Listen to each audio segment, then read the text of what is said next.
महागठबंधन की सरकार नहीं बन पाई। तारिक अनवर ने गुरुवार सुबह ट्वीट कर लिखा, हमें सच को स्वीकार करना चाहिए। कांग्रेस के कमजोर प्रदर्शन के कारण महागठबंधन की सरकार से बिहार महरूम रह गया। कांग्रेस को इस विषय पर आत्मचिंतन जरूर करना चाहिए कि उससे कहां चूक हुई।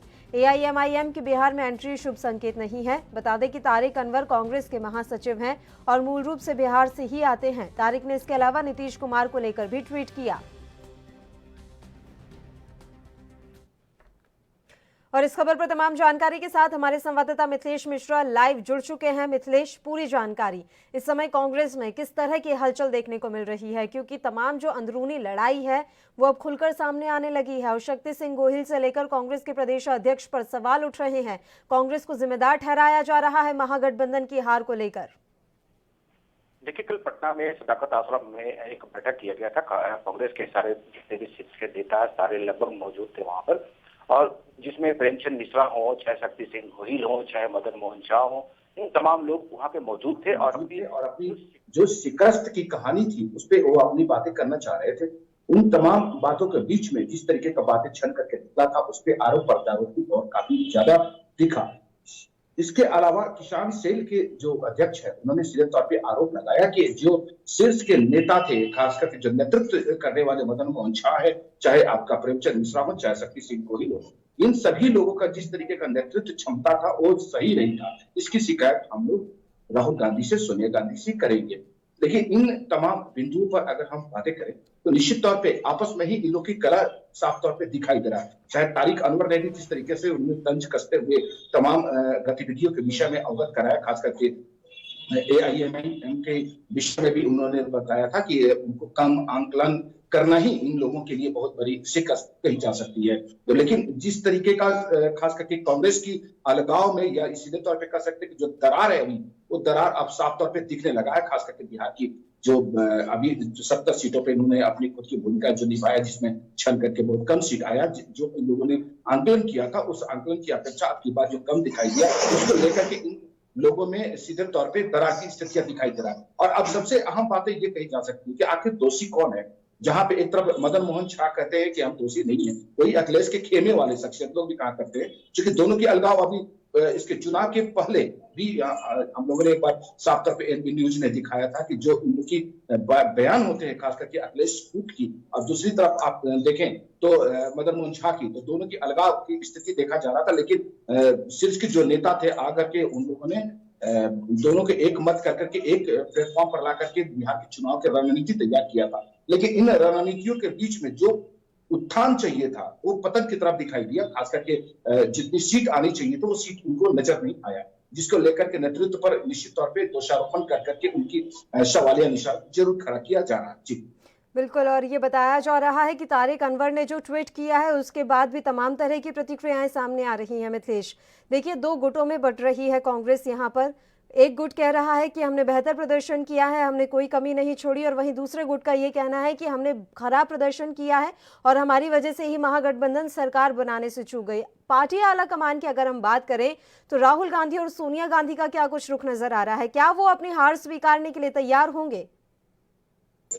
देखिए, कोई भी पार्टी जब निर्णायक स्थिति में आता है तो निश्चित तौर पे अपनी बैठक करता है, पहल करता है कि आखिर किन बिंदुओं पर हमारी चूक हुई है, जिसके तहत में हमने शिकस्त लेकर के आए हैं, या जितनी उम्मीद हम लोगों ने किया था वो तमाम उम्मीद की दिए के नीचे में हमारी दिया क्यों चला। तो इन तमाम बिंदुओं पर अगर हम बातें करें राहुल गांधी का या सोनिया गांधी का, किसी तरह का अभी तक पटाफिक्स नहीं आया है। लेकिन जिस तरीके का बिहार की रणनीति है, या तारिक अनवर की बातें जो तंज कसने की बातें कही जा रही है, या मदन मोहन झा और खास करके अखिलेश का जो बातें कही जा रही है, तो इन लोगों की जो नेतृत्व था उस पर सवाल कई उठाए गए हैं। कारण क्या था कि जितनी क्षमता के अनुकूल आना चाहिए था सीट, वो क्षमता के अनुकूल सीट नहीं दिखा, और जहां पे इन्हें पूरी पावर लगानी चाहिए थी, ताकत झोंकनी चाहिए था, वहां पे इन लोगों ने ताकत नहीं झोंका, जिसके तहत में कम सीट आया। और सीट आने के कारण ही लोग एक दूसरे के ऊपर में दोषारोपण कर रहे हैं। लेकिन मदन मोहन झा जिस तरीके से कल प्रेस वार्ता किया था उन्होंने, जहां पर प्रेमचंद मिश्रा भी मौजूद थे, वे सारे लोगों ने जिस तरीके से अपने नेतृत्व की बातें कहा था उसपे सीधे तौर पे यही लगा कि नहीं, इन लोगों की कहीं भी आरोप प्रत्यारोप के दोष नहीं है, बल्कि इन लोगों का जो नेतृत्व था बहुत बेहतर नेतृत्व था, चूंकि उनकी अपनी थी, मियां मिट्टू भी कर सकते हैं इसको। लेकिन जी उन्हीं दूसरे खेमे की जो बातें करें तो दूसरे खेमे की जो स्थितियां थी वो अलगाव की स्थितियां साफ दिख रहा था। बिल्कुल मिथिलेश। हम लोग उतनी ज्यादा किया जा सकता था, जिसमें हम लोग सीधे तौर पे कह सकते हैं कि सीधे तौर पे ये कह सकते हैं कि हम लोग अपने महागठबंधन का सीट जितनी आनी चाहिए थी, आप देख लीजिए जहां जितना राजद की सीट है उसकी अपेक्षा इनकी बहुत कम सीट है, और उस सीट के अगर थोड़ी सी और बढ़त हो गई होती तो निश्चित तौर पे ये कहा जा सकता है कि सरकार बनाने के अनुकूल बन सकता था। लेकिन सरकार नहीं बनने के पीछे 110 सीट तक सिमट के रह जाने के कारण ही अब ये लोगों का जब मंजिल करीब नजर आता है तो वहां पर सीधे तौर पे दिखाई देता है कि हार जीत की जब प्रेरणादायक सीटों पर जाकर जिस तरह की बातें की जाती है। बिल्कुल मिथिलेश, देखिए तारिक अनवर ये भी कहते हुए नजर आए कि हमने ये गलती कर दी कि एआईएमआईएम को हल्के में ले लिया। सीमांचल में एआईएमआईएम के प्रभाव को कम नहीं आंकना चाहिए था और ये हमारी सबसे बड़ी भूल रही। देखिए, जिस तरीके से ओवैसी की पहल था पिछले 2015 में, उस समय इनकी किसी भी तरह का कोई वजूदगी नहीं दिखाई देता था, क्योंकि विधानसभा चुनाव में उनकी एक भी सीट नहीं आया था। लेकिन उपचुनाव जब किया गया था तो उनकी अपनी जो मौजूदगी है, वजूद है, वो साफ तौर पे दिखाई दे रहा था। अब सीधे तौर पे देख लें कि जो सीमांचल का क्षेत्र रहा है, खास करके किशनगंज क्षेत्र, चाहे कटिहार क्षेत्र, 70% मुस्लिम वोटों का उधर माना जाता है। तो 70% वोट जिस क्षेत्र में जाना हो और जहां से 30% से ज्यादा के लोग वहां पर दिखाई दे रहा है, खास करके सीमांचल को जो क्षेत्र है, वहां पे एआईएमआईएम का आंकना अपने आप में कम आंकना निश्चित तौर पे एक कहा जा सकता है कि राजनीति के खिलाड़ियों के लिए एक अहम बात हो सकता है। क्योंकि यहाँ पर सबसे बड़ी बात थी जब ओवैसी ने वहां पे अपनी पहल रखा था पिछले 2015 में, भले ही सीट उसने नहीं ली, उपचुनाव में अपनी एक दस्तक देख दिया था, एक उसने जीत हासिल कर लिया था। और अब की बार जो चुनाव उसने लड़ा है, जिनमें 5 सीटें उसने जो लाया, उसके लेकर के जिस तरीके से कहा जा सकता है कि जो मौजूदगी उनकी चाहिए था, जो ओवैसी की तरफ उसकी खास करके उस क्षेत्र के लोगों का जो विश्वास बढ़ता चला गया, ये कांग्रेस ने कम आंका था। और वही एक वजह रहा है, क्योंकि कांग्रेस की सबसे ज्यादा सीट अगर आने की चांसेस अगर बनता है तो मुस्लिम क्षेत्र से ज्यादा आने की चांसेस बनते हैं। तो वहां पर जो लड़ाई लड़ी गई थी उसमें एआईएमआईएम की प्रहार ने सभी लोगों को शहमात के खेल पर विराम देने के प्रयास किया था, चाहे आपका जदयू के मामला हो, चाहे आपके कांग्रेस के में मामला हो। लेकिन इन तमाम बिंदुओं के बाद भी अगर देखा जाए तो शिकस्त की कहानी वहीं से शुरुआत और विराम भी हो गई थी। मिथिलेश, कांग्रेस की दुर्दशा का कारण क्या माना जाए? देखिए, ना सिर्फ बिहार में, कई ऐसे राज्य हैं जहां पर कांग्रेस सिमट कर रह गई है और किसी ना किसी गठबंधन के सहारे उसे सरकार में आना पड़ रहा है। आखिर इसकी क्या कुछ वजह मानी जा सकती है? इतनी बड़ी पार्टी, देश की मुख्य विपक्षी पार्टी, इतनी पुरानी पार्टी, और राज्य में इस तरह के हालात कांग्रेस के क्यों होते जा रहे हैं? देखिए, पौराणिक बातें कर ले, जब उस समय का जब इंदिरा गांधी का नेतृत्व में पूरे कांग्रेस चला करता था, तो उस समय सारे के सारे अच्छे नेता उस समय नजर आते थे और नेतृत्व करने की जो क्षमता था सिर्फ एक ही व्यक्ति का हुआ करता था। लेकिन जैसे जैसे समय बीतता गया, नेतृत्व क्षमता लोगों की छिन्न पड़ती गई, और जब सोनिया गांधी के हाथों में जब बागडोर आया, उसकी पहले की और अब बाद की कहानी को अगर जोड़ करके देखे तो निश्चित तौर पर नेतृत्व क्षमता उनकी कम आती गई, और यहाँ आपस में टकराव की स्थिति रहा। वजूद की मौजूदगी की जो एहसास होनी चाहिए थी वो साफ तौर पर नहीं चलता, जिसके लेकर के केंद्र की जो बातें कही जाती है। बिल्कुल मिथिलेश, मैं लौट रही हूँ आपके पास, रोकना चाहूंगी आपको। अभी हम सुनाते हैं कि निर्मला सीतारमण क्या कुछ कह रही हैं। With you. So under Atmanirbhar Bharat Abhiyan 1.0, some of the announcements which were made are seeing very good progress, and the first one I take there is about the One Nation, One Ration card, in which interstate portability has been achieved in 28 states and union territories. They are all under the national portability of ration cards now, and from 1st September they are actually effectively on in terms of giving interstate portability. And how many people does it cover? 68.6 crore beneficiaries are now opting for lifting their food grains from any of the FPS stores of their choice in any of the 28 states or union territories. Intra-state portability, that is within a state portability, is also enabled in those 28 states and union territories, and 1.5 crore monthly transactions are happening in them. This is very important, and this was one of the very progressive steps that we took towards the poor being ensured of food security.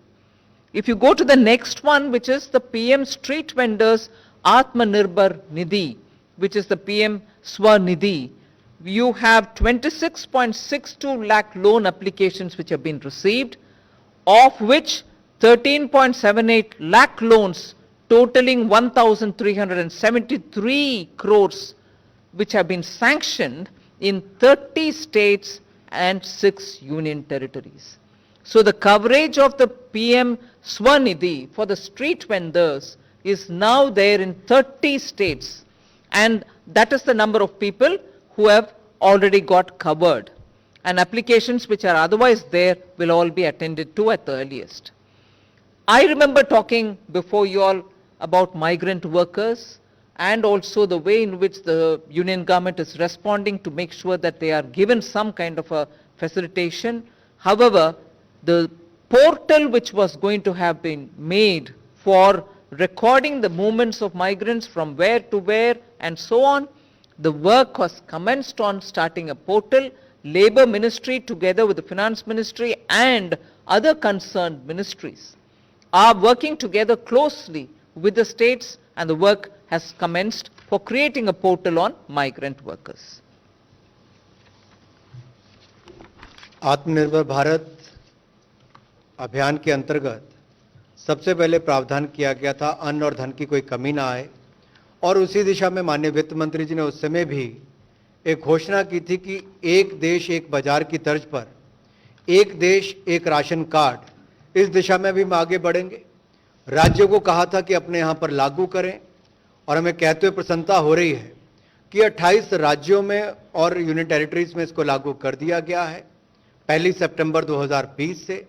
इसमें लगभग 68 तो राहत package का ऐलान करते हुए वित्त मंत्रालय की ये प्रेस वार्ता, और अपने एक खबर की ओर रुख कर लेते हैं। अपना मुद्दा जो कि बिहार विधानसभा चुनावों को लेकर है कि कैसे बिहार विधानसभा चुनाव के परिणाम आने के बाद कांग्रेस की जो अंदरूनी लड़ाई है वो एक बार फिर से खुलकर सामने आने लगी है। और इस बीच हम आपको सुनाते हैं कांग्रेस नेता ऋषि मिश्रा ने क्या कुछ कहा था बिहार में कांग्रेस की हार को जिम्मेदार ठहराते हुए। अफसोस की बात है, हमारा छोटा भाई 31 साल का बच्चा है, इतना मेहनत किया, एक व्यक्ति के चलते आज हमारी सरकार नहीं बनी। कांग्रेस अध्यक्ष मदन मोहन झा विशेष एंड विम्स के अगेंस्ट जो मन में आया उन्होंने वो किया, जिसको मन में आया उसको टिकट दे दिया, कोई लॉजिक नहीं, कोई सर्वे का कोई मतलब नहीं बना। आज 70 सीट लेने के बाद हम भाई 19 सीट जीतते हैं। मिथिलांचल से आप आते हैं साहब, 40 वर्षों से राजनीति कर रहे हैं मिथिलांचल की आप, 0 सन्नाटा। आखिर रिस्पॉन्सिबिलिटी कौन लेगा? कहीं तो सुई आखिर आएगी ना एक जगह। तो आपको हम हाईकमांड से मांग करते हैं, सोनिया जी से मांग करते हैं, हाथ जोड़ते हैं, मैडम इंटरवीन करिए, कांग्रेसियों को बचाइए, कांग्रेस पार्टी को बचाइए। यहाँ पर ये जो 4-5 लोग जो यहाँ पे आश्रम में बैठ के पार्टी चलाते हैं ना, इनसे बचाइए हम लोगों को, और रिस्पॉन्सिबिलिटी फिक्स करिए कि आपकी गलती है तो गलती है। इनको तो खुद इस्तीफा देना चाहिए था, कम से कम ऑफर करना चाहिए था, देते नहीं, ऑफर करना चाहिए। आप अध्यक्ष हैं महाराज, 70 सीट आपको आरजेडी देती है, 19 सीट आप जीत के आते हैं, लेफ्ट आपसे ज्यादा अच्छा करता है। तो कांग्रेस नेता ऋषि मिश्रा को आपने सुना, उन्होंने कांग्रेस के प्रदेश अध्यक्ष मदन मोहन झा को इस बार हार के लिए जिम्मेदार ठहराया है। कांग्रेस के खराब प्रदर्शन को लेकर जिम्मेदार ठहराया गया है। न सिर्फ मदन मोहन झा बल्कि राज्य प्रभारी शक्ति सिंह गोहिल और अविनाश पांडे से भी कांग्रेसी नेता जो हैं खासा खफा हैं। कार्यकर्ताओं में खासा जो है गुस्सा नजर आ रहा है। तो बिहार विधानसभा चुनाव में 70 सीटों पर लड़ने वाली कांग्रेस अपने पिछले प्रदर्शन के आंकड़े 27 तक पर भी पहुंचने में नाकाम रही है। महज 19 सीटों पर जीत के बाद परेशान कांग्रेस नेता राज्य प्रभारी शक्ति सिंह गोहिल और अविनाश पांडे से काफी खफा है, जो कि स्क्रीनिंग कमेटी के अध्यक्ष थे। बिहार में महागठबंधन एक बार फिर से सरकार बनाने से चूक गया। इसका मुख्य कारण कांग्रेस का बुरा प्रदर्शन बताया जा रहा है, और अब कांग्रेस ने भी इस बात को स्वीकार कर लिया है। कांग्रेस नेता तारिक अनवर ने ट्वीट कर लिखा है कि हमें सच को स्वीकार करना चाहिए कि कांग्रेस के कमजोर प्रदर्शन की वजह से ही महागठबंधन की सरकार नहीं बन पाई। तारिक अनवर ने गुरुवार सुबह ट्वीट कर लिखा, हमें सच को स्वीकार करना चाहिए। कांग्रेस के कमजोर प्रदर्शन के कारण महागठबंधन की सरकार से बिहार महरूम रह गया। कांग्रेस को इस विषय पर आत्मचिंतन जरूर करना चाहिए कि उससे कहां चूक हुई। वहीं एआईएमआईएम के बिहार में एंट्री शुभ संकेत नहीं है। ये तमाम बातें तारिक अनवर की तरफ से कही गई हैं। आपको जानकारी दे दें कि तारिक अनवर कांग्रेस के महासचिव हैं और मूल रूप से बिहार से ही आते हैं। तारिक ने इसके अलावा नीतीश कुमार को लेकर भी ट्वीट किया।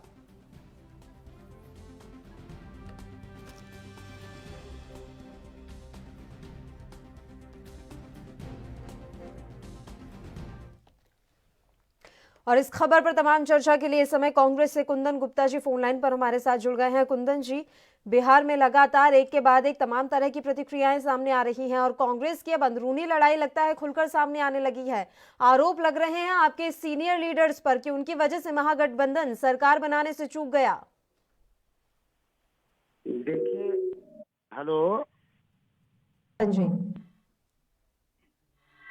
हेलो, आवाज आ रही है? आ रही है कुंदन गुप्ता जी, अपनी बात रखिए, आपकी आवाज पहुंच रही है मुझ तक। देखिए, पूरे बिहार के अंदर में जो गठबंधन का स्वरूप था, इस स्वरूप को तय करने में एनडीए और यूपीए दोनों गठबंधन को बहुत विलंब, खास करके महागठबंधन की बात करें तो महागठबंधन में कुछ घटक दल थे छोटे छोटे, चाहे वो उपेंद्र कुशवाहा का या मांझी जी का, मुकेश सहनी जी का, इन लोगों का एन वक्त पर पार्टी महागठबंधन से एनडीए में जाना भी एक माना जाएगा कि कहीं न कहीं गठबंधन का आधार कमजोर हुआ इससे। और जहां तक अभी जो गठबंधन है, इस गठबंधन में भी जो सीट का शेयरिंग हुआ वो तो बिल्कुल सही हुआ, लेकिन सीट का क्लियरेंस नहीं हो सका कि ये 70 सीट अगर कांग्रेस लड़ेगी तो कहां से लड़ेगी। तो विलंब से डिसीजन आने के कारण भी हमारे प्रत्याशी जो भी चुनाव मैदान में गए उनको समय का अभाव हुआ। हम जो कांग्रेस का जो मैसेज था, महागठबंधन का मैसेज था, आम लोग तक पहुंचाने में कहीं न कहीं देरी हुई, एक ये कारण रहा। बाकी लीडरशिप का सवाल है तो निश्चित रूप से बिहार के जो प्रभारी गोहिल साहब हैं, राठौर सर हैं या फिर अजय कपूर सर हैं, ये बिल्कुल ही मंझे हुए नेता हैं, अच्छे हैं, बहुत परिश्रमी हैं और बड़ा ही मेहनत किया है इन लोगों ने। तारिक अनवर तो कह रहे हैं कि उन्हें अपनी हार अब स्वीकार कर लेनी चाहिए, कहीं ना कहीं कमी रह गई है। तारिक अनवर ने ट्वीट किया है बकायदा इसको लेकर। तो क्या तारिक अनवर मंझे हुए नेता नहीं है जो वो इस तरह की बातें कह रहे हैं? उन्होंने सुबह ट्वीट किया है, कहा है हमें सच को स्वीकार करना चाहिए कि कांग्रेस के कमजोर प्रदर्शन के कारण महागठबंधन सरकार बनाने से चूक गया। बिल्कुल, तारिक साहब पुराने हैं, बहुत वरिष्ठ नेता हैं और उनका पूरा देश सम्मान करता है, बिहार सम्मान करता है और उनके सुझाव को भी हम लोग मानते हैं। कहीं न कहीं पार्टियां, कोई भी पार्टी है, गठबंधन में जब हम रहते हैं तो हर फैसला कांग्रेस अपने असर से नहीं ले पाता है और किसी न किसी परिस्थिति में समय का जाया होना ये पार्टी के लिए नुकसानदायक रहा है। आप कुंदन जी, आपकी बात समझ नहीं आ रही, आप कहना क्या चाहते हैं कि मतलब अभी कांग्रेस के प्रदर्शन में कोई कमी नहीं रही, आप ये कहना चाहते हैं? कांग्रेस और कांग्रेस का सवाल नहीं है। जब महागठबंधन है, विचारधारा की लड़ाई थी, एक साथ मिलकर के लड़े थे, तो कहीं न कहीं हमारे कांग्रेस के तो जिम्मेदारी होगी महागठबंधन का। अगर आप हिस्सा थे तो आपकी कोई तो जिम्मेदारी महागठबंधन में होगी, या फिर हार जीत जो है वो पूरे महागठबंधन की ही जिम्मेवारी है? क्या कांग्रेस की अलग से कोई जिम्मेदारी नहीं थी? जब सीट शेयरिंग की बात आई तो दावा ठोका गया कि हमें तो इतनी ही सीट चाहिए और 70 में से 20 सीट भी नहीं ला पाए, 19 पर ही सिमट कर रह गए। पिछली बार 27 सीटें कम से कम आपके खाते में आई थी, इस बार उससे भी कम हो गया और उसके बाद आप कह रहे हैं कि ऐसा नहीं है, कांग्रेस की इसमें कोई बात नहीं है। तो कांग्रेस ने कोई तो अपनी जिम्मेदारी तय की होगी इस चुनाव में। निश्चित रूप से जो बिहार प्रभारी हैं, बिहार के अध्यक्ष हैं या फिर बिहार के जो सीनियर लीडर हैं, जिम्मेवारी सबकी बनती है। आला कमान को इस विषय से अवगत कराना भी जरूरी था और सबसे इम्पोर्टेंट बात यह है कि जो गठबंधन की लीडरशिप है, चाहे वो तेजस्वी यादव हो, राहुल गांधी हो या बिहार का जो लीडरशिप है, ज्वाइंट प्रोग्राम अगर 70 सीट पर कांग्रेस लड़ रही है तो सभी सीट पर वरिष्ठ नेताओं का कार्यक्रम लगातार होना चाहिए, कंपेनिंग, उसमें कहीं न कहीं कमी रहा है। और यानी कि आप मानते हैं कि भारतीय जनता पार्टी इसमें बेहतर है, वो हर चुनाव ऐसे लड़ते हैं जैसे ये उनकी जिंदगी का आखिरी चुनाव हो? नहीं, भारतीय जनता पार्टी का जहां तक सवाल है तो भारतीय जनता पार्टी या जदयू के लोग जहां भी चुनाव लड़े हैं उनके साथ जो भी मिशनरी था उसका फायदा उनको मिला। चाहे वो आप चुनाव आयोग की बात कर लें या ईवीएम के में जो आप कोई भी सीट का आप ले लीजिए, इलेक्शन का रिजल्ट आता है 4 बजे 5 बजे शाम तक ले फाइनली जनरली आ जाता है। अब हमारे ही हरनौत सीट की बात कीजिए, 1 बजे रात को रिटर्निंग अफसर ये लिख करके देते हैं कि ये रिजल्ट रहा। तो अब कहीं न कहीं इतना ज्यादा विलम्ब होने से लगता है कि केंद्र सरकार हो या बिहार सरकार हो, नीतीश जी ने पूरी तरह से प्रशासन को और चुनाव आयोग को मिसगाइड किया है या उनको अपने हित में इस्तेमाल किया है। ये भी एक और जो ओवैसी को कम आंका गया है, जैसा कि तारिक अनवर भी कह रहे हैं, कि आप भी इस बात से इत्तेफाक रखते हैं कि ओवैसी की ताकत को सीमांचल में कम आंकना एक बड़ी गलती साबित हुई है कांग्रेस के लिए?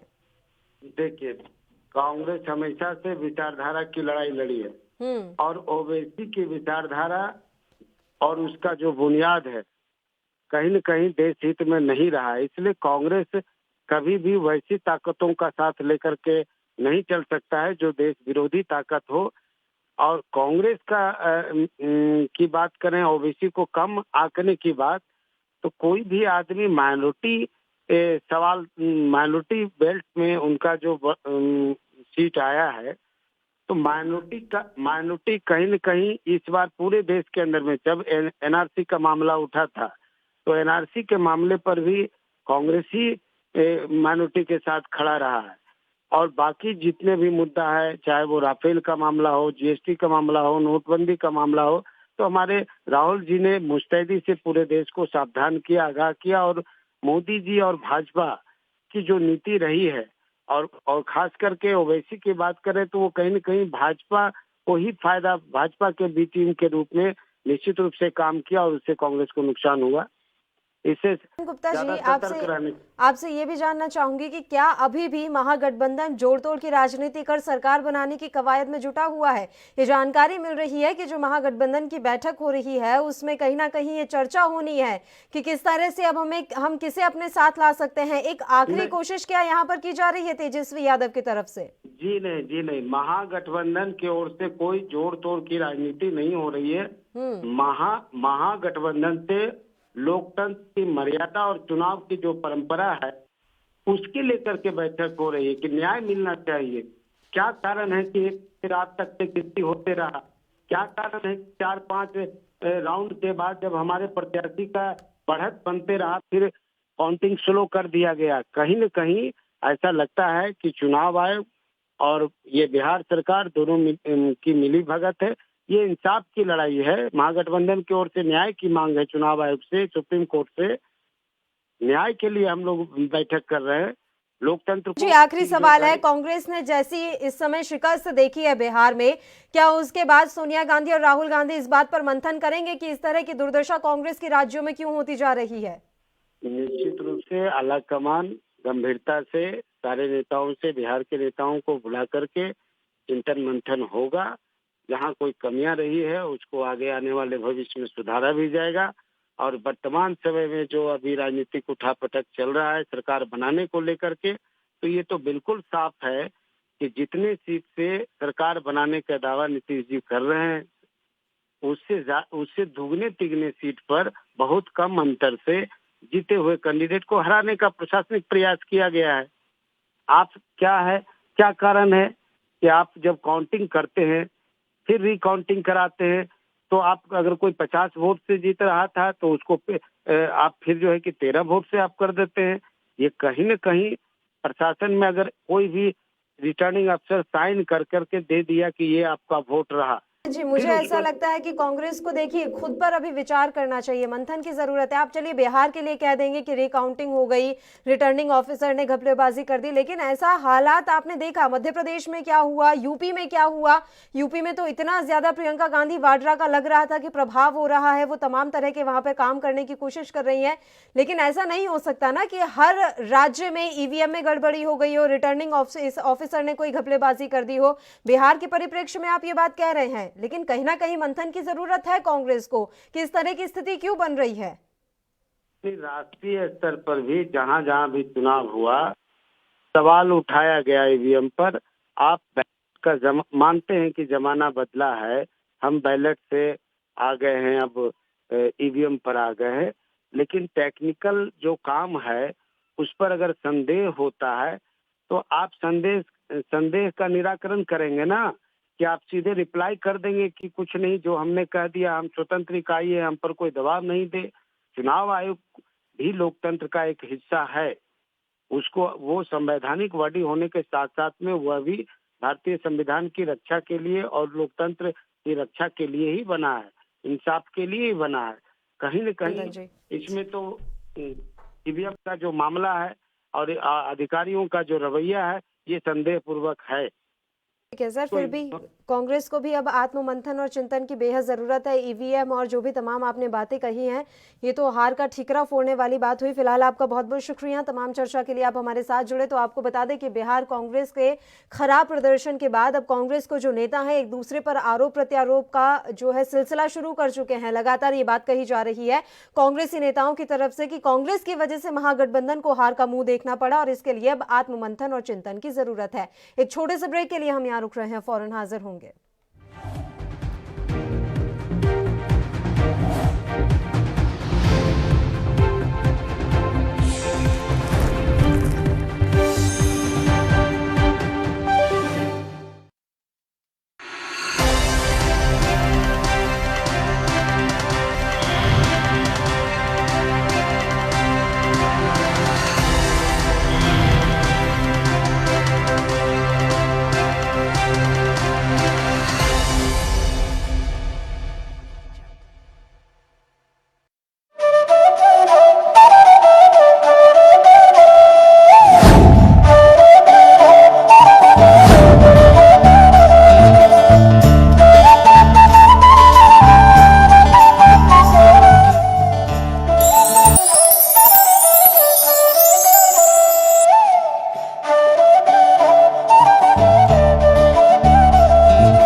दीपावली वो है जो संदेश देता है प्यार का और प्रतीक है उजाले का।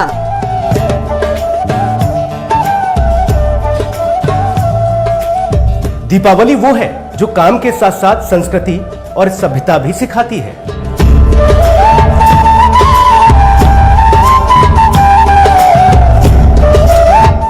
दीपावली वो है जो झोपड़े को भी, उसके अंदर बने मिट्टी से सने कच्चे आंगन को भी रोशनी से भर देती है।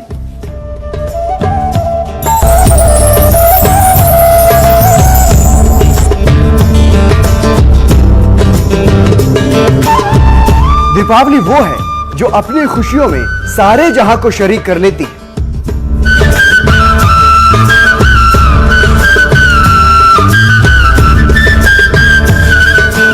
दीपावली वो है जो हर किसी की जिंदगी को रोशन करती है।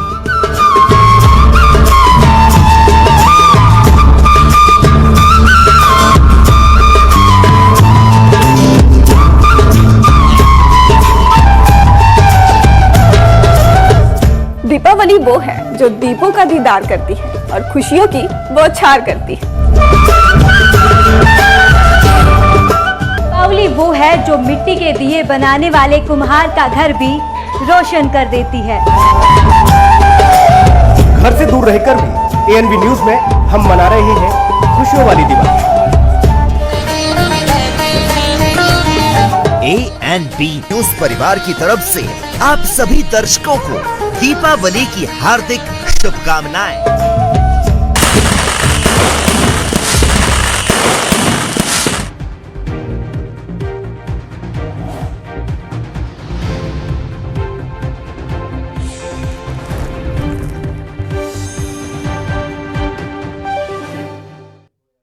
ब्रेक के के बाद एक बार फिर से आप सभी का स्वागत है। रुक करते हैं अगली खबर का। देश में कोरोना की रफ्तार थमने का नाम नहीं ले रही है। पिछले 24 घंटे में भारत में कोरोना के 47,905 नए केस सामने आए हैं। वहीं 24 घंटे में 550 लोगों की जान चली गई। देश में कोरोना के सक्रिय केस भी 5 लाख के करीब हो गए हैं। कई राज्यों में कोरोना की रफ्तार कम हुई है। वहीं कुछ इलाके ऐसे भी हैं जहां पहले कोरोना नहीं था लेकिन अब फैलने लगा है। दिल्ली के कई इलाके इसमें शामिल हैं। इस बीच दिल्ली में होने वाले कोरोना टेस्ट की संख्या बढ़ रही है तो बीमारी की चपेट में आने वाले लोगों की तादाद भी तेजी से बढ़ रही है। हाल यह है कि दिल्ली में अब कंटेनमेंट जोन की तादाद 4000 को पार कर चुकी है। वहीं पिछले 24 घंटे में कोरोना के 8000 से ज्यादा नए मामले दर्ज किए गए हैं, जो एक दिन में अब तक का सबसे अधिक रिकॉर्ड है। इस खतरनाक महामारी से 85 लोगों की मौत हुई है, जबकि 7264 मरीज इस महामारी से ठीक भी हुए हैं। इससे पहले सोमवार को 7830 कोरोना के नए केस सामने आए थे। दिल्ली में संक्रमितों की तादाद का कुल आंकड़ा अब 4 लाख से भी ज्यादा हो चुका है। किसी भी एक दिन में मौत का आंकड़ा भी कल दूसरा सबसे ज्यादा रहा। यहां बुधवार को 85 लोगों की मौत हो गई। अब तक दिल्ली में 7228 लोगों की कोरोना के कारण जान जा चुकी है।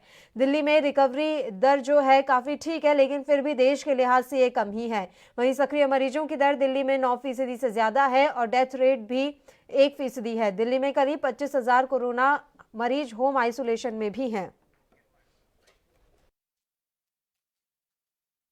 कल दिल्ली में 8593 पॉजिटिव केस पाए गए थे और 7,264 लोग ठीक हुए। 85 डेथ हुई थी और जो डेथ का हमारा 10 दिन का एवरेज चल रहा है वो 0.99% है और अब तक का जो है वो 1.57% चल रहा है। बेड जो ऑक्यूपाइड है वो लगभग 8500 बेड ऑक्यूपाइड है और 8000 के करीब बेड हमारे पास अभी अवेलेबल है। तो सर सवाल ये उठ रहा है कि जो मौतों का आंकड़ा है वो भी लगातार बढ़ रहा है और जिस तरीके से केसेस हैं वो भी पीक में लगातार बढ़ते जा रहे हैं। हर दिन नया रिकॉर्ड है। देखिएगा, जब भी आप देखेंगे, जब पिछली बार ही पीक आया था 44,000 के करीब पीक था, उससे अब जो टेस्ट हो रहे हैं तब नंबर ऑफ टेस्ट जो थे उससे लगभग 3 गुने टेस्ट अभी चल रहे हैं। तो इसलिए ये कहना कि भी उस पीक से कंपेयर करने के लिए थोड़ा सा फर्क पड़ेगा कि नंबर ऑफ टेस्ट बहुत ज़्यादा है, बहुत ज़्यादा टेस्ट किए जा रहे हैं। और जहाँ तक ये कि भी टेस्ट देखो, कल भी 60,000 से ज़्यादा टेस्ट किए गए, 64,000 से भी ज़्यादा टेस्ट किए गए, जो कि मुझे लगता है टेस्ट करने।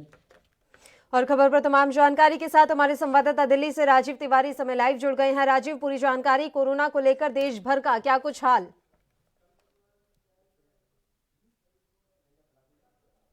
राजीव, मेरी आवाज पहुंच रही है आप तक? राजीव से हमारा संपर्क नहीं हो पा रहा है। तो देश में कोरोना की रफ्तार थमने का नाम नहीं ले रही है। पिछले 24 घंटे में भारत में कोरोना के 47,905 नए केस सामने आए हैं। वहीं 24 घंटे में 550 लोगों की जान गई है। देश में कोरोना के सक्रिय केस भी 5 लाख के करीब हो गए हैं।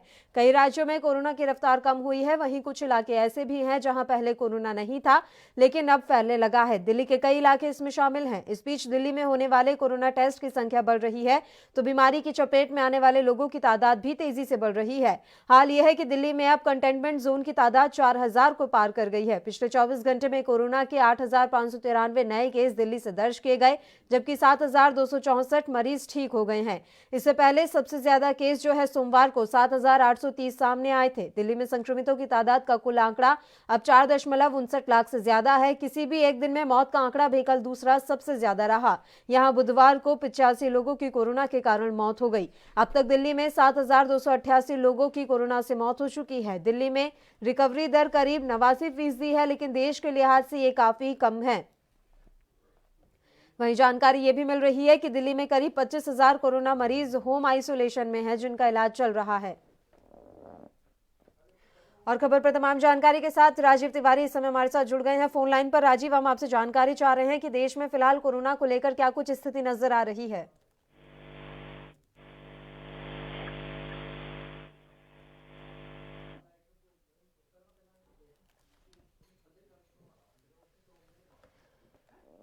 राजीव तक हमारी आवाज नहीं पहुंच पा रही है। तो देश में कोरोना के जो मामले हैं वो एक बार फिर से बढ़ने लगे हैं। सबसे ज्यादा हाल जो है दिल्ली महाराष्ट्र के खराब है। यहाँ पर एक बार फिर से मामले बढ़ते हुए नजर आ रहे हैं। खासकर दिल्ली पर इस समय चौतरफा मार पड़ रही है, ना सिर्फ कोरोना जबकि प्रदूषण से भी दिल्ली का हाल बेहाल है। नदी, बात यमुना की करें तो यमुना नदी का जो जल है वो भी काफी प्रदूषित होता जा रहा है, जहर घुलने लगा है पानी में। तो ऐसे में चारों तरफ से मार राजधानी दिल्ली पर पड़ रही है। कोरोना को लेकर भी स्थिति अब यहाँ पर गंभीर होती जा रही है। रोजाना नए केस सामने आ रहे हैं। इस बीच दिल्ली की जो केजरीवाल सरकार है वो तमाम कोशिशें कर रही है, नए नए कदम उठाए जा रहे हैं, लेकिन स्थिति काबू में नहीं आ पा रही है। चाहे वो प्रदूषण को लेकर हो या कोरोना संक्रमण को फैलने से रोकने को लेकर हो, कदम केजरीवाल सरकार उठा रही है, लेकिन धरातल पर उसका असर नजर नहीं आ रहा है। जानकारी मिल रही है कि कोरोना का संक्रमण ना फैले, इसके लिए दिल्ली में छठ पूजा को भी अभी फिलहाल रोक लगा दी गई है। दिल्ली में छठ पूजा नहीं होगी ताकि कोरोना संक्रमण ना फैल पाए। वहीं प्रदूषण को रोकने के लिए भी तमाम तरह के प्रयास केजरीवाल सरकार की तरफ से किए जा रहे हैं। तो दिल्ली वासियों पर इस समय संकट मंडरा रहा है।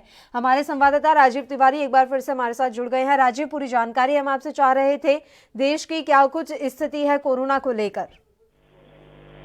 देखिए, बिल्कुल बता दें, देश के अंदर लगातार कोरोना वायरस का कहर जो है वो बढ़ता चला जा रहा है। वहीं बात करें कहीं ना कहीं 8,000 से ज्यादा के केस आना कहीं ना कहीं सरकार के लिए दिक्कतें जरूर खड़ा करता है। मतलब बात करें जिस तरीके से सरकार की जो मुहिम है यानी कि वो कहीं ना कहीं कारगर हुई है, कहीं ना कहीं केस टेस्टिंग की प्रक्रिया कहे या फिर कहें कि जो सोशल डिस्टेंसिंग की वो दिल्ली सरकार ने कोशिश जरूर की थी। मतलब जिस तरीके से दिल्ली सरकार ने लगातार बाजारों को खोला गया है तो वो कहीं ना कहीं लोगों ने कहीं ना कहीं सोशल डिस्टेंसिंग का पालन नहीं किया, जिसकी वजह से लगातार केस कहीं ना कहीं कोरोना पेशेंटों की जो गिनती बढ़ रही है।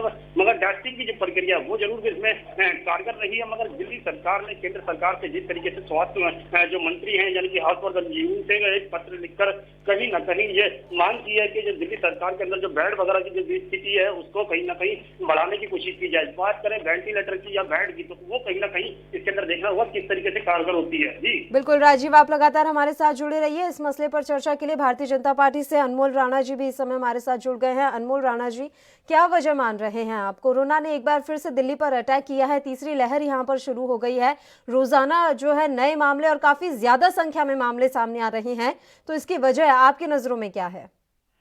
देखिए, सबसे बड़ी जो इसकी कोरोना को लेकर जो केजरीवाल जी ने बिल्कुल लॉकडाउन को भी सबसे पहले मतलब इन्होंने खोला और जो कंटेनमेंट जोन थे जिसमें कंटिन्यू केस बढ़ते जा रहे थे, उसके बावजूद भी सिर्फ इन्होंने अपने फायदे के लिए कुछ अपने सबसे पहले शराब के ठेके किसने खोले? दिल्ली में केजरीवाल ने। तो बार बार मतलब ये अब अभी आपने देखा ये मतलब प्रदूषण को लेके और हर चीज में बात कर रहे हैं, लेकिन कोरोना को लेकर केजरीवाल जी कोई बात नहीं कर रहे। कोरोना से लोग मर रहे हैं और दिल्ली में केस दिन पे दिन बढ़ रहे हैं। नहीं, केजरीवाल ने पत्र लिखा है अनमोल जी, केंद्रीय स्वास्थ्य मंत्री डॉक्टर हर्षवर्धन को उन्होंने पत्र लिखा है, बेड की संख्या बढ़ाने की उन्होंने मांग की है। तो आप ऐसा कैसे कह सकते हैं कि केजरीवाल कोरोना को लेकर कोई बात नहीं कर रहे हैं? देखिए, केंद्र से इन्होंने जब कोरोना को लेकर जब सहायता मांगी है तब तक केंद्र ने इनको पूरी सपोर्ट की है और पूरा समर्थन दिया है। इनके बेड भी जिस टाइम पे अभी पीछे आपने देखा जब इतना बड़ा हॉस्पिटल कोविड का हमारे अमित शाह जी ने उसका लोकार्पण किया, तो केंद्र कहाँ पीछे है कोरोना इनकी सपोर्ट करने में? फिर भी केजरीवाल सरकार का फेलियर क्यों है? ये तो केजरीवाल सरकार को देखना चाहिए ना। तो अब इस समस्या का समाधान क्या है? लगातार जिस तरह से, और सबसे बड़ी बात यह है कि ना सिर्फ कोरोना, प्रदूषण की मार भी दिल्ली इस समय झेल रही है। यमुना का जलस्तर इतना ज्यादा खराब हो गया है, तो लगभग चौतरफा मार इस समय दिल्ली पर पड़ रही है। ऐसे में किस तरह से इस समस्या से निपटा जाए? क्या केंद्र मदद करेगी, चाहे वो प्रदूषण से निपटने के लिए हो या फिर जिस तरह से यमुना का पानी लगातार खराब होता जा रहा है उसको लेकर हो? केंद्र हमेशा से मदद करती आई है, जब तक केजरीवाल जी कोई ठोस कदम नहीं उठाएंगे, क्योंकि केजरीवाल जी ने तो सिर्फ और सिर्फ एड देते हैं। ये एडों में हमने वो कम कर दिया, हमने कोरोना दिल्ली से खत्म कर दिया। दिल्ली से कोरोना कहाँ खत्म हो गया? दिल्ली में से प्रदूषण कहाँ खत्म हो गया? क्योंकि ये सिर्फ एडबाजी करते हैं। जितना पैसा ये एड पे खर्च करते हैं, यदि इतना पैसा दिल्ली की जनता में लगाए, प्रदूषण को रोकने में लगाए, कोरोना को रोकने में लगाए, तो मेरा मानना यह है कि कोरोना का स्तर भी गिरेगा और प्रदूषण का स्तर भी कम होगा। ठीक है, और नया फैसला लिया गया है अब केजरीवाल सरकार की तरफ से। आज ही सत्येंद्र जैन जो कि दिल्ली के स्वास्थ्य मंत्री हैं, उन्होंने प्रेस वार्ता की है और कहा है कि इस बार दिल्ली में छठ पूजा का आयोजन नहीं होगा क्योंकि कोरोना संक्रमण काफी बढ़ रहा है और ऐसे में संक्रमण ना फैले, इसके लिए उन्होंने छठ पूजा को इस समय रोक दिया है। उनके इस फैसले पर आपकी प्रतिक्रिया? मैं आपसे पूछना चाहूंगा, छठ पूजा तो आप रोक देते हैं जी। छठ पूजा के लिए आप जो पूर्वांचली जो लोग हैं, हमारे भाई बंधु हैं, उनकी भावनाओं से खेलते हैं आप। ठीक है, दीपावली आई तो दीपावली के आने के टाइम पे प्रदूषण आता है, उससे पहले प्रदूषण नहीं आता है, उसके बाद प्रदूषण नहीं आता। तो मेरा मानना ये सिर्फ और सिर्फ लोगों की भावनाओं के साथ खेलते हैं और इनका कोई मकसद नहीं है। इनका काम करने का मकसद नहीं है दिल्ली को अच्छी सहूलियत देने का। लेकिन अगर वो गैदरिंग होने से रोक रहे हैं तो ये तो ठीक है, क्योंकि अभी दिल्ली की स्थिति खराब है अनमोल जी। अगर गैदरिंग होगी, सोशल गैदरिंग होगी तो इससे तो संक्रमण का खतरा बढ़ेगा ही। तो क्या सोचकर ही उन्होंने कुछ ना कुछ ये फैसला लिया है? नहीं, आपका मानना ठीक है। इससे पहले जब लॉकडाउन आपने देखा होगा, जब लॉकडाउन खुलना था और वो लॉकडाउन किस टाइम खुला, जब ईद आने वाली थी। ईद से पहले हमारे जो हिंदुओं के इतने त्योहार थे उनमें तो इन्होंने लॉकडाउन नहीं खोला, लेकिन जिस दिन ईद आने का टाइम हुआ इन्होंने लॉकडाउन खोल दिया। इसका मतलब आप इसे धार्मिक उसमें क्यों लेकर जा रहे हैं? ये कोई धार्मिक यहाँ पर भावनाओं को भड़काने का काम थोड़ी ना चल रहा है कि हमारे त्योहार पे नहीं खोला और ईद आने वाली थी। सर, त्योहार तो देश का होता है, इसमें आप ये कौन सा नया एंगल जोड़ रहे हैं लॉकडाउन खोलने को लेकर? लेकिन ये क्यों नहीं समझते इस बात को? भाई भावनाएं तो और अनलॉक की जो प्रक्रिया थी, जो गाइडलाइंस थी, वो तो केंद्र सरकार की तरफ से जारी की जा रही थी और ये तो राज्य सरकारों के पालों में गेंद डाल दी गई केंद्र की तरफ से कि आप अपने हिसाब से खोलिए। नहीं, आप ये देखिए, केंद्र सरकार ने ये कहा था कि आप राज्य सरकारें अपने हिसाब से लॉकडाउन को बढ़ा सकती है, अपने हिसाब से लॉकडाउन को रख सकती है। तो ये तो केजरीवाल जी को देखना चाहिए था कि दिल्ली के अंदर केस बढ़ रहे हैं तो हम लॉकडाउन क्यों खोले। और यदि खोला तो अभी क्या लग रहा है, क्या वापस से लॉकडाउन की स्थिति में पहुंच सकती है दिल्ली? क्या ये बड़ा फैसला लिया जा सकता है? जिस तरह के हालात बने हुए हैं, क्या एक बार फिर से दिल्ली में लॉकडाउन लगाया जा सकता है? नहीं, मेरा मानना ये, मेरी जो अपनी सोच है, क्योंकि केजरीवाल जी ने यदि सोचना हो, अब लॉकडाउन करने का फायदा क्या होगा मुझे बताइए आप जी। क्योंकि जब पूरे में संक्रमण फैल चुका, जब लोग एक दूसरे से मिलने लगे, सारी चीजें इन्होंने खोल दी, मॉल खोल दिए, इन्होंने रेस्टोरेंट खोल दिए, सब कुछ खोल दिया, तो फिर क्या बचता है?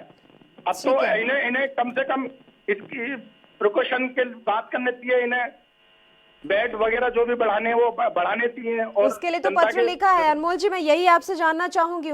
केजरीवाल ने पत्र लिखा है केंद्रीय स्वास्थ्य मंत्री को कि बेड की संख्या कम हो रही है, हमें मदद दीजिए, बेड की संख्या बढ़ाइए। तो क्या केंद्रीय मंत्री की तरफ से पत्र का अभी तक कोई जवाब दिया गया? क्या उनकी तरफ से कोई मदद पहुंचाई गई है अभी तक? देखिए, ये हमारे भारतीय जनता पार्टी के बड़े लीडर हैं, उनको इन्होंने दिया है, क्योंकि वो मेरे संज्ञान में नहीं है कि इन्होंने लेटर दिया है या नहीं दिया, क्योंकि आपके माध्यम से मुझे पता चल रहा है जी। लेकिन कभी भी केंद्र सरकार किसी भी मदद के लिए पीछे नहीं रही है आज तक, और संभव मदद हमेशा देते रहे हैं। एक हमारे खाली दिल्ली राज्य के लिए नहीं, अन्य राज्यों में भी संभव मदद मिलती रही है केंद्र की तरफ। ठीक है अनमोल जी, बहुत बहुत शुक्रिया आप हमारे साथ जुड़े तमाम चर्चा के लिए। राजीव तिवारी हमारे संवाददाता लगातार हमारे साथ जुड़े हुए हैं। राजीव, देखिए स्थिति जो है काफ़ी ख़राब होती जा रही है और चूंकि अनमोल जी हमारे साथ जुड़े हुए थे और वो लगातार ये बात कह रहे हैं कि केंद्र की तरफ से मदद दी जा रही है, लेकिन लग नहीं रहा है कि केंद्र की तरफ से कोई मदद पहुंचाई जा रही है। राजीव से हमारा संपर्क नहीं हो पा रहा है। आम आदमी पार्टी से इस समय शिवचरण गोयल जी हमारे साथ जुड़ गए हैं, सीधा उन्हीं का रुख कर लेते हैं। शिवचरण गोयल जी, मैं क्या वजह मानूं, इस तरह से दिल्ली की स्थिति खराब क्यों हो रही है? कोरोना संक्रमण इतनी तेजी से क्यों फैल रहा है?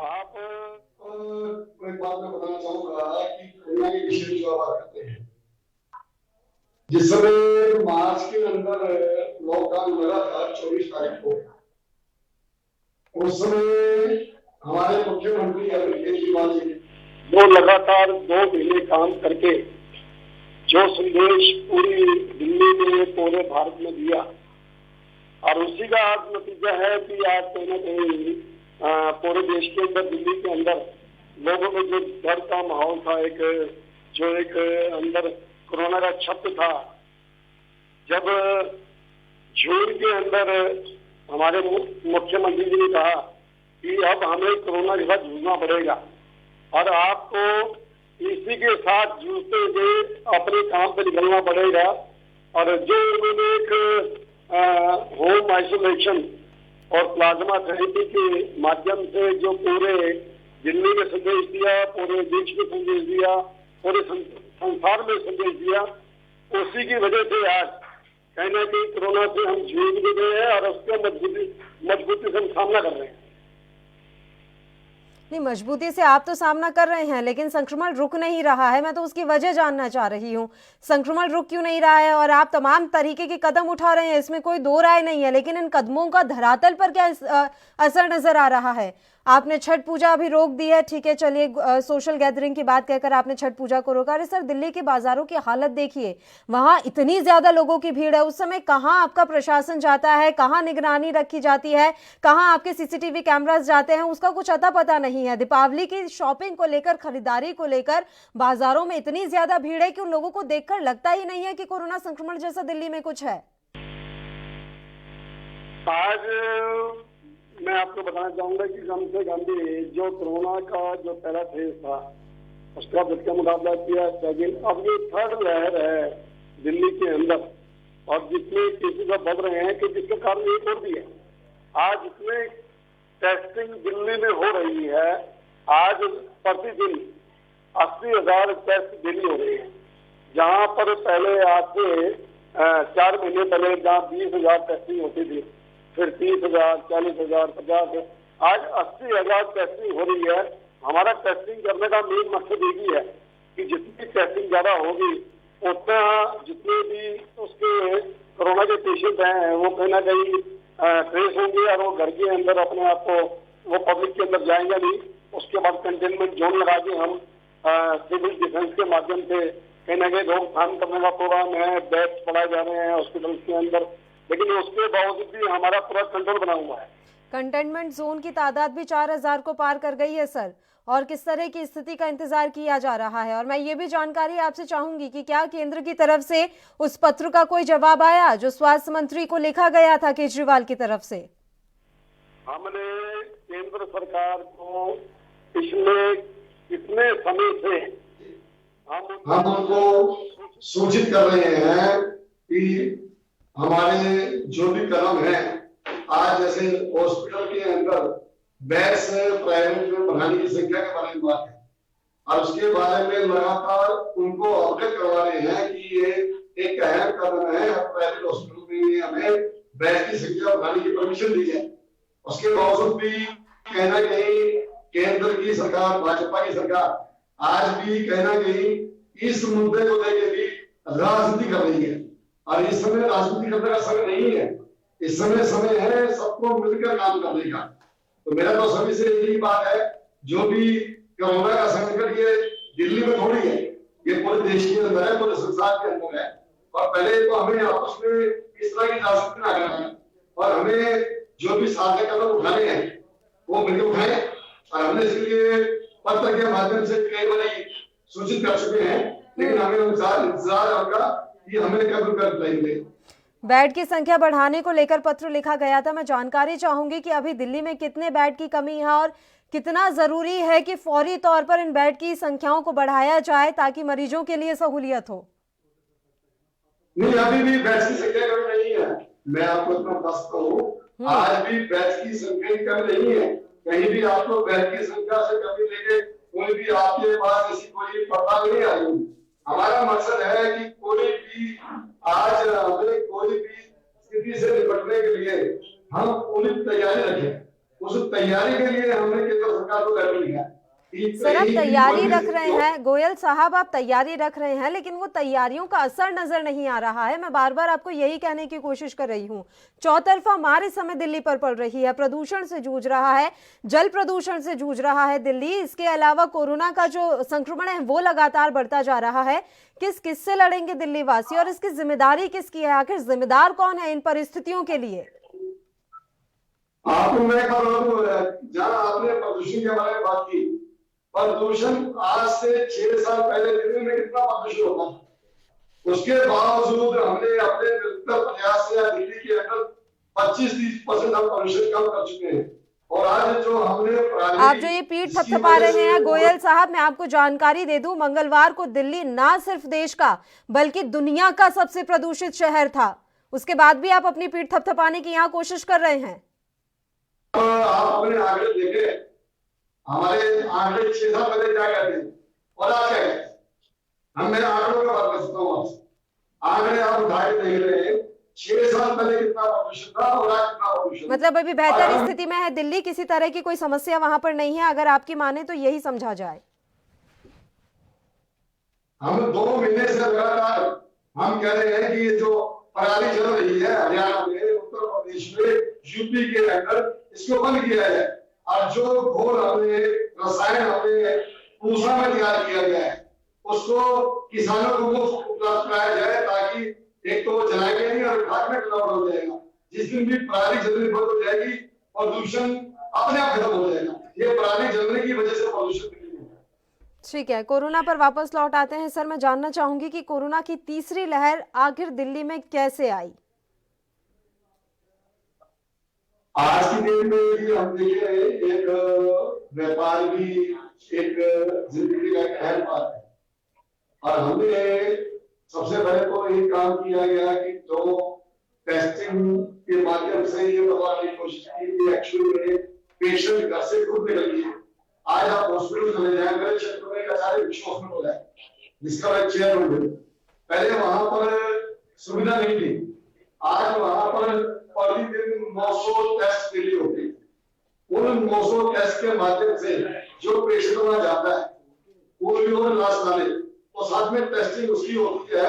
और उसकी होने की वजह से यदि उसको पता लगता है कि मुझे कोरोना है तो वो जनता के बीच में नहीं चलता। तो कहीं ना कहीं हम जनता को भी जागरूक कर रहे हैं, जिसकी वजह से जो कोरोना के केसेस है कहीं ना कहीं रुके। और हमारी पूरी तैयारी है आज ये सब टेस्टिंग ज्यादा होने की वजह से, ताकि जनता को जागरूक किया जाए और कोरोना ना फैले। तो ये मेन हमारा पर्पस है। और जितनी मर्जी ये फैल रहा है उसके बावजूद भी हम पूरी तरह से तैयार। ठीक है गोयल साहब, बहुत बहुत शुक्रिया यहाँ पर हमारे साथ जुड़े तमाम चर्चा के लिए। तो दिल्ली में इस समय कोरोना का संक्रमण रफ्तार पकड़ता जा रहा है और रोजाना नए केस सामने आ रहे हैं और आज भी रिकॉर्ड केस दर्ज किए गए हैं। 8000 से ज्यादा एक दिन में कोरोना के नए केस सामने आए हैं। इससे दिल्ली वासियों के लिए भी मुसीबत जो है वो लगातार बढ़ती जा रही है।